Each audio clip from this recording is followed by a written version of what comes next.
जोंनि मोनथायखौ नांगौ।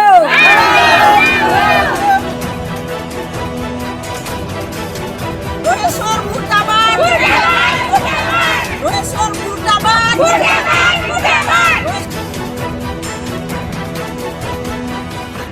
लावख्रिगुरि गामिनि गावसुंथा आफादनि माखासे आइजोफोरा खुद्रि सारनायखौ लानानै खेंफोरथि होदों मजाति प्राइमारिनि आफादगिरिया।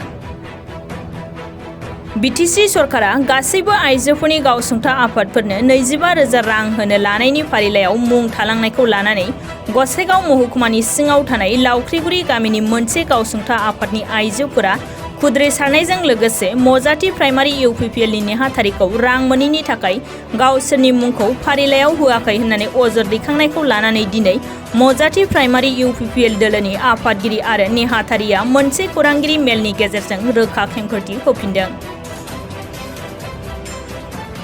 गोजौ बिफाननि बिथोन बायदियैसो प्राइमारिया हाबा मावदों। गिबि खेबनि थाखाय मोनसे प्राइमारियाव 4 गावसुंथा आफादनिल' मुं फारिलाइ बिहरनायखाय बेखौनो हरग्रोनाय जादों।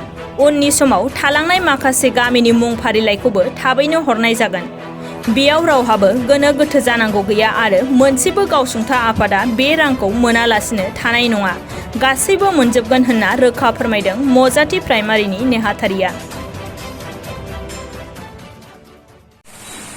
आङो मजाति प्राइमारिनि आफादगिरि इउपिपिएलनि दा मैया जोंनि मजाति प्राइमारिनि सिङाव थानाय लावख्रिगुरि गामिनि सेल्फ हेल्प ग्रुपनि बे जोंनि बिटिआर गभर्नमेन्टनिफ्राय अनसुंथाइ सेल्फ हेल्पनि स्किमखौ लानानै बिथांमोना थालांनायखौ लानानै फंनैसो दान्थे बिदान्थे खोथाखौ बुंनाय जादों। बिथांमोना बे जोंनि बे माबा लिस्ट हरनायनि गेजेरजों बिथांमोना बुंदों जोंनिखौ मानो हराखै होननानै, नाथाय बिदि नङा। जोंनि बे गभर्नमेन्टनि अर्डार बादियै जायफ्रा जोंनियावहाय बिहरनाय जादों बे गासिबो गामियावहाय जोङो बिदों बिनाया, खिन्थु मोनसे 4 कि 5 बेबायदि अर्डारखौ लानानै जोङो बेखौ लिस्ट खालामनानै हरनाय जादों। जोङो बिथांमोननि सायावदि मोनसे गाज्रि भाब लानानै गालांनाय बे जायाखै।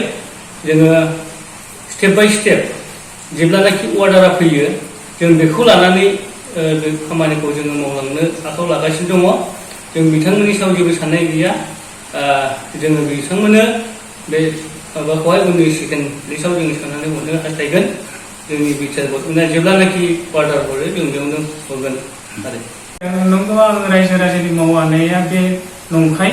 मानोना आङो हाजासे आङो मावगोन, खिन्थु आङो बुंदोंमोन मा आङो सासे प्राइमारिनि नेहाथारि जानानै आङो प्लास जोंनि गामिनि जे खामानि माबा मोनसे डेभेलपमेन्टनि खामानि, बे खामानिखौ आङो जोंनि गामिनिखौ आं आखाइ होनो हाया। मानोना आं प्राइमारि सासे नेहाथारि।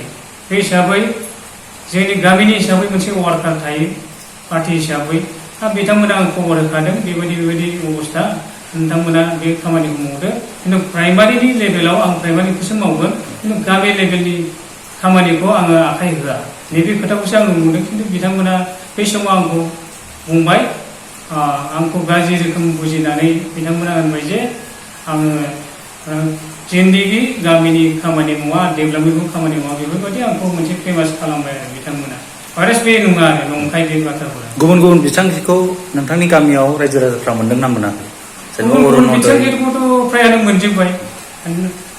मोनसे IOM न', आवास प्लास न', मोनैनि बाथ्राथ' गैया, मोनजोब्बाय। अरुण'दय बिथांखि बेफोरखौबो मोनजोब्बाय। फ्रायानो 50-60 एबा बिदि थांबाय आरो अरुण'दयाबो जोंनि गामियाव बेफोरबायदि मोनजोब्बाय। ओमफ्राय दा रानिं बेबायदिनो न' आवास प्लास जेथुनाखि सोलिदों बेबो मावजागासिनो दं। बेखौथ' निजे माने इन्डिभिजुवेल गाव जायफ्रा मोनथाय बिसोरनो बिथांमोनानो मावदों। बेयाव आंनि जेबो आखाइ गैया आरो। बेवहाय माबा मोनसे आङो मोननांगौ, आं माबा मोनसे थाखा फैसा डिमान्ड खालामदों, बे बाथ्रा गैया आरो खामला खालामहैनायाव।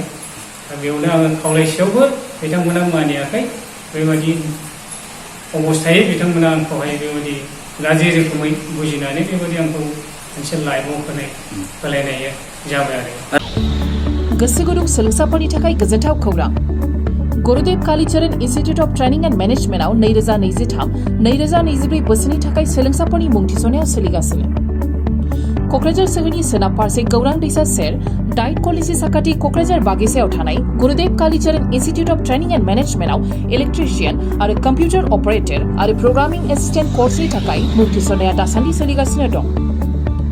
इलेक्ट्रिशियन कोर्सनि थाखाय मोन 20 आरो COPA कोर्सनि थाखाय मोन 48ल' मासि दं। बेनिखायनो गोसो गुदुं सोलोंसाफोरा थाबैनो मुं थिसननो हागोन। बांसिनै मिथिनो थाखाय नैबे मबाइल नम्बरनि गेजेरजों फोनांजाब खालामनो हागोन। Mobile number 98647700127।